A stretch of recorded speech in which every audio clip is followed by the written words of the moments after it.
शहर बगदाद से कुछ फासले पर एक छोटी सी बस्ती थी, जहां एक बूढ़ा शख्स अपनी आखिरी जिंदगी के दिन गुजार रहा था। वो एक खामोश और आजिज लेकिन दाना इंसान था। उसके 5 बेटे थे। इनमें सबसे बड़ा यूसुफ था, जो एक जमींदार था।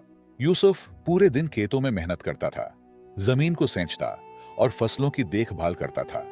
लेकिन वालिद की खिदमत करते हुए कभी कभार वो उकता जाता और दिल ही दिल में सोचता कि ये जिम्मेदारी कब खत्म होगी। शाम को यूसुफ तकाहारा खेतों से लौटता तो उसका बूढ़ा बाप हकीम खामोशी से बेटे की तकन को महसूस करता था। हकीम के दिल में बेटे के लिए बेपनाह मोहब्बत थी, लेकिन वो कुछ कहे बगैर फकत अपनी नजरें झुका लेता। कुछ अरसा बाद हकीम अपने बेटे यूसुफ के रवैये में तब्दीली महसूस करने लगा।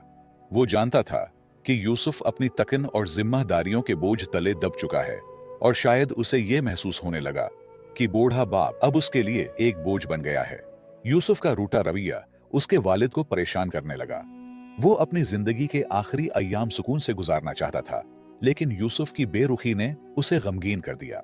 कुछ अरसा बाद हकीम ने यूसुफ को करीब बुलाया और कहा, बेटा, मुझे मालूम है कि तुम पर बोझ बढ़ गया है। फिक्र न करो, मैं ज्यादा दिन तुम्हारे साथ नहीं रहूंगा।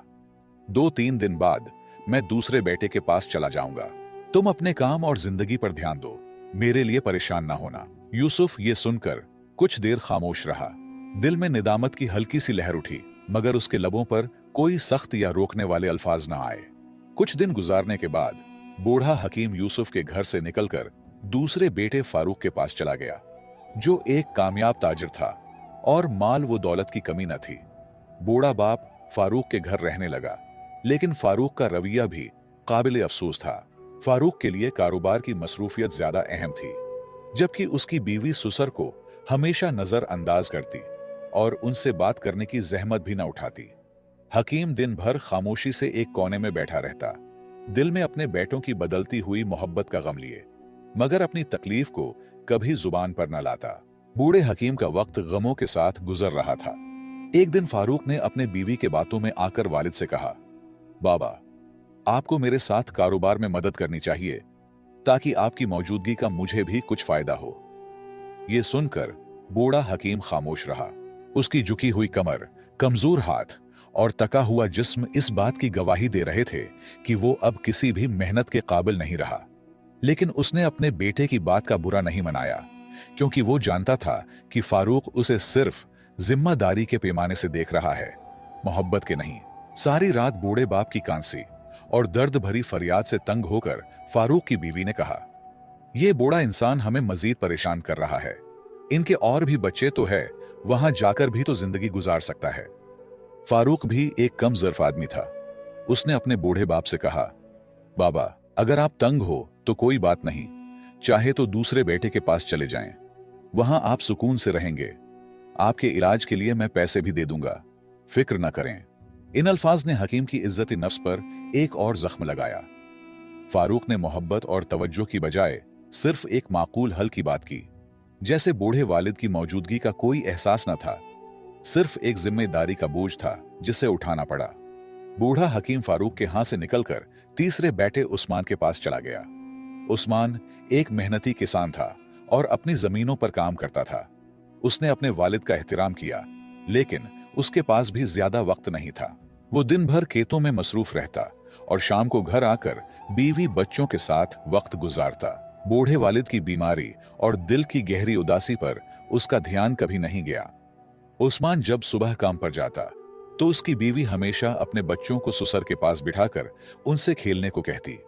बूढ़ा हकीम, जो बीमारियों और कमजोरी से कांप रहा था, ये मंजर देखकर दिल में शदीद गम का शिकार हो जाता। उस्मान के घर में वालिद की हालत मजीद खराब होती गई और आखिरकार वो वहां से भी चला गया। इस बार उसने छोटे बेटे अहमद के यहां जाने का फैसला किया।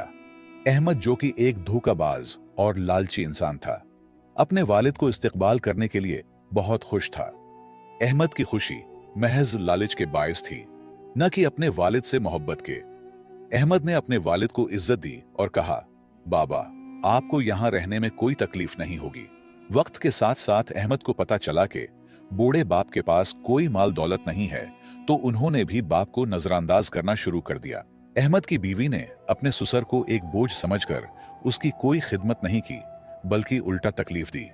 वो हमेशा शिकायत करती रहती और बूढ़े को अपने कामों में रुकावट समझती। लेकिन बीवी की क्या कसूर, जबकि अपने बेटे रूठ चुके थे। अहमद भी अपने कारोबारी उमूर में इतना मग्न हो गया था कि उसने अपने वालिद की हालत पर कोई ध्यान नहीं दिया। इस दौरान बूढ़े की सेहत और जिस्मानी हालत तेजी से बिगड़ने लगी। आखिरकार एक दिन अहमद ने भी जवाब दे दिया और कहा, बाबा तुम यहां नहीं रह सकते। मेरे पास इतना वक्त नहीं है कि तुम्हें हर वक्त देखूं। तुम्हें कहीं और जाना होगा। इसके बेदर्द अल्फाज पर बूढ़े हकीम ने दिल बर्दाश्ता होकर आखिरी बेटे अब्दुल्ला के यहां जाने का फैसला किया। अब्दुल्ला हकीम का सबसे छोटा और कम उम्र बेटा था, जो एक गरीब और मेहनती शख्स था। दिहाड़ी लगाकर जो पैसे कमाता, इन पैसों से वो अपने बाप के लिए दवाइयां खरीदता और अपने घर का खर्च चलाने की कोशिश करता। उसकी बीवी भी काफी ईमानदार थी, अपने ससुर का दिल से ख्याल रखती थी। वो उनकी बीमारी और बुढ़ापे को समझती थी और हमेशा माँ बाप की तरह उनकी खिदमत में लगी रहती थी। बूढ़े हकीम ने जब अब्दुल्ला और उसकी बीवी की मोहब्बत और एहतराम देखा तो दिल ही दिल में खुश हुआ और बहुत दुआएं देने लगा। वक्त गुजरता गया और हकीम अपने छोटे बेटे के घर में खुशी खुशी जिंदगी गुजारने लगा। उसकी जिंदगी में सुकून और मोहब्बत वापस आई और वो इस बात पर शुक्रगुजार था कि आखिरकार उसे वो इज्जत मिला जिसका वो हमेशा से हकदार था। बिलाखिर हकीम की जिंदगी के आखिरी अय्याम शुरू हो गए और वो शदीद बीमार पड़ गया। अब्दुल्ला अपने बाप की हालत देखकर बेहद गमगीन होता और अक्सर रो पड़ता, क्योंकि वो अपने वालिद को एक बोझ नहीं बल्कि हकीकी मानों में बाप के रुतबे से देखता था। उसके दिल में वालिद की इज्जत और मोहब्बत का समंदर था और वो हर मुमकिन कोशिश करता कि अपने वालिद की खिदमत में कोई कमी न रह जाए। अब्दुल्ला के आंसू और उसकी फिक्र वालिद की जिंदगी के उन आखिरी दिनों में उसके लिए एक तसल्ली और सुकून का बायस बने। हकीम ने अब्दुल्ला की मोहब्बत देखकर उसे अपने करीब बुलाया और बारीक आवाज में कहा, बेटा, मेरे आखिरी दिन करीब हैं। मेरी सांसें अब गिनती की रह गई हैं, लेकिन अल्लाह तुम्हें हमेशा खुश और आबाद रखे, जिस तरह तुमने मेरी खिदमत की और मेरा दिल जीता। अब्दुल्ला ने गमगीन लहजे में जवाब दिया, बाबा, अल्लाह ना करे कि आप हमें छोड़कर चले जाएं। आपके बगैर हम कैसे जी सकेंगे। हकीम ने मुस्कुराते हुए कहा, बेटा, यह तो हक का रास्ता है। हर शय को फना होना है। मुझे भी अपने खालिक हकीकी के पास जाना होगा। अब्दुल्ला ने गमगीन लहजे में कहा, बाबा, क्या आप मुझसे खुश हैं? मैं वो खिदमत नहीं कर सका जिसके आप हकदार थे। मेरी बीवी भी कम अक्ल है, लेकिन अगर आपके दिल में कोई गिला शिकवा है तो हमें जरूर बताएं और अपना गम हल्का कीजिए। हकीम ने गहरी सांस ली और अब्दुल्ला को कहा, बेटा, एक आखिरी बात है जो मैं तुमसे कहना चाहता हूं और यह एक बड़ी अमानत है। मैंने अपनी जिंदगी में तुम पांचों बेटों का इम्तिहान लिया, लेकिन इस आजमाइश में सिर्फ तुम कामयाब हुए। बेटा, मेरे मरने के बाद तुम बगदाद की फुला गली में जाबिर नाम के एक बूढ़े शख्स के पास जाओ। उसे मेरा नाम लेकर कहना कि हकीम वफात पा चुका है और वो अमानत जो मैंने उसके पास रखी थी वो तुम्हें दे दे। हकीम ने अब्दुल्ला के कंधे पर हाथ रखकर कहा, जो अमानत दे वो तुम्हारे लिए है। उसे अपने बीवी बच्चों की जिंदगी बेहतर बनाने के लिए इस्तेमाल करना। ये मेरा तुम्हारे लिए आखिरी तोहफा होगा और याद रखना, बाकी बाइयों को कुछ भी न देना। और बिलाखिर हकीम इस दुनिया से रुखसत हो गया। हकीम की वफात का गम अब्दुल्ला के दिल पर बिजली बनकर गिरा। उसकी आंखें आंसुओं से भरी हुई थीं और दिल में एक बेपनाह खालीपन था। उसकी बीवी भी शिद्दती गम से रोने लगी, क्योंकि उसने हकीम की खिदमत दिल से की थी और उनका एहतराम किया था। अब्दुल्ला ने खुद पर काबू पाते हुए अपने भाइयों को खबर दी और उन्हें जनाजे में शिरकत की दावत दी। सब भाई जो कभी अपने वालिद को बोझ समझते थे, अब जनाजे में शरीक हो गए। अब्दुल्ला, जो हमेशा ईमानदारी और मोहब्बत का पैकर रहा, ने भाइयों से कहा, बाबा जान ने मुझे एक अमानत सौंपी थी। मुझे यकीन है कि वो कोई कीमती खजाना होगा, लेकिन इसमें सब भाइयों का हक है। हालांकि बाबा ने उसे सिर्फ मेरे लिए वसीयत की थी।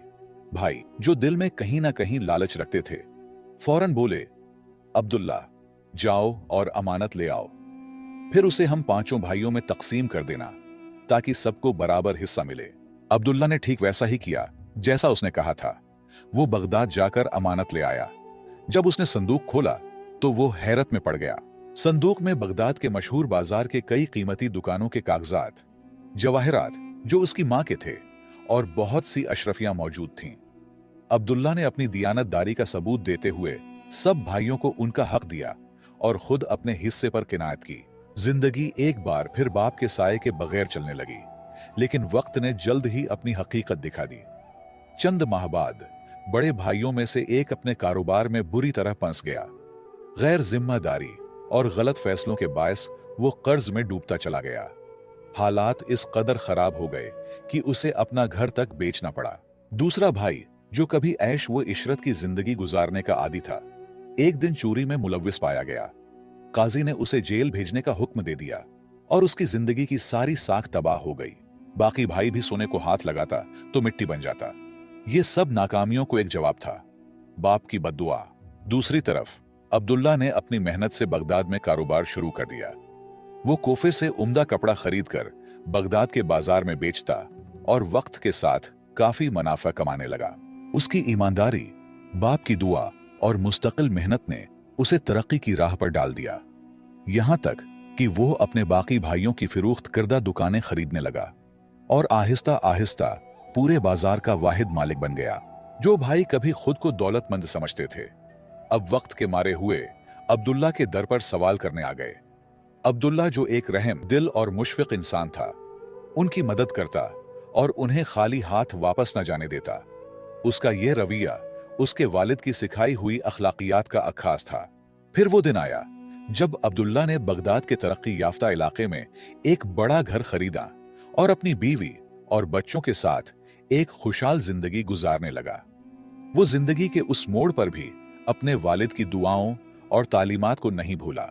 एक दिन वो अपने वालिद की कब्र पर फातिहा पढ़ने गया। कब्र के सामने खड़े होकर उसने कहा, बाबा, आपकी दुआओं ने मुझे बगदाद का अमीर बना दिया, लेकिन आपके साये की महरूमी ने मुझे गमगीन कर दिया।